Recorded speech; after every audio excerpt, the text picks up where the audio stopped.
ഗോജ holidays.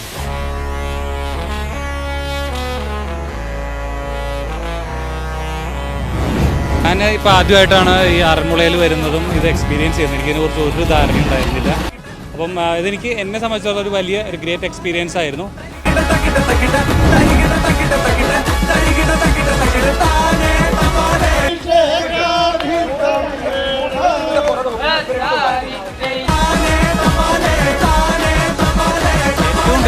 ഏറ്റവും ഇഷ്ടപ്പെട്ട dish എന്ന് പറഞ്ഞു കഴിഞ്ഞിട്ടുണ്ടെങ്കിൽ എന്തായാലും പായസം തന്നെയാണ്. അതാണല്ലോ നമ്മുടെ സദ്യയുടെ പൂർത്തീകരണം എന്ന് പറയുന്നത്.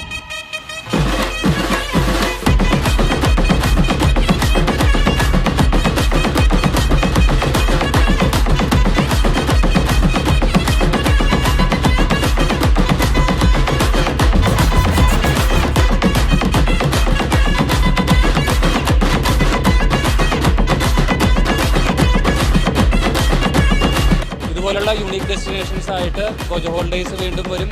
അപ്പോൾ കൂടെ തന്നെ കൂടിക്കോളൂ. നമുക്ക് ഇതുപോലുള്ള യൂണീക്ക് ഡെസ്റ്റിനേഷൻസ് ആയി വീണ്ടും കാണാം. അതുവരേക്കും ഗോജ ഹോളിഡേയ്സ്.